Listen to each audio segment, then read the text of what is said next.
Bakit wala si Catriona Gray sa 40th birthday post ni Sam Milby? Noong gabi ng May 23, 2024, nagkaroon ng espesyal na pagtitipon sa Manila House Private Members Club sa Taguig City. Ito yung 40th birthday ni Sam Milby.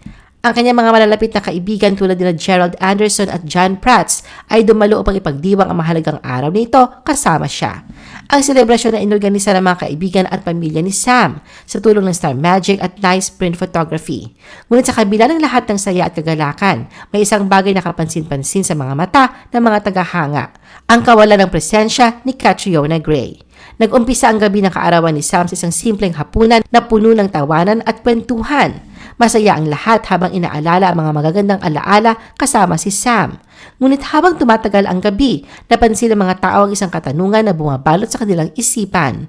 Nasaan si Catriona? Sa social media, marami ang nagtanong at nagkomento tungkol sa hindi pagdalo ni Catriona sa espesyal na araw ng kanyang nobyo.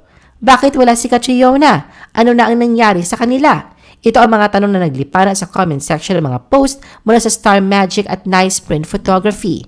Naging usap-usapan na kanilang haka-haka. Ayon sa ilang malalapit na kaibigan ni Sam, ang kanilang relasyon ay dumadaan sa isang mahirap na yugto. Bagamat wala pang opisyal na pahayag mula sa kampo ni na Sam at Catriona, may mga bulong-bulungan na maaaring ito dahil sa pagkakaiba ng kanilang mga schedule at personal na prioridad. Si Catriona na abala sa kanyang mga proyekto at advokasya at si Sam na laging abala sa kanyang trabaho sa showbiz ay tila nahihirapan magtagpo sa kanilang mga oras. Matatandaan na ilang araw bago ang kaarawan ni Sam, tinanggal ng dalawa ang kanilang mga engagement photos mula sa social media. Isang hakbang na nagpataas ng kilay ng marami at nagpasimulan ng espekulasyon tungkol sa estado ng kanilang relasyon.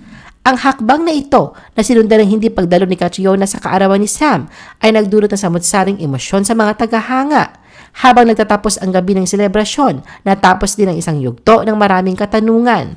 Si Sam ay nanatiling masaya at nakangiti kasama ang kanyang mga kaibigan, ngunit ang kanyang mga mata ay tila may bakas ng pangungulila. Sa kabila ng lahat ng kasiyahan, tila mayroong isang puwang na hindi mapuno ng sinuman maliban kay Catriona. Sa kanilang katahimikan, maraming tagahanga nag-aabang sa susunod na kabanata ng kanilang kwento.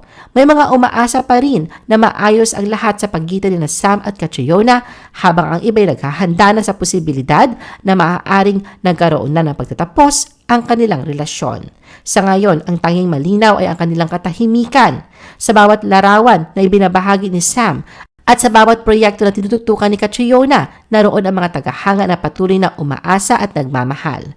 Sa likod ng mga tanong at espekulasyon, naroon ang pag-asang sa tamang panahon, magkakaroon ng kasagutan ang lahat.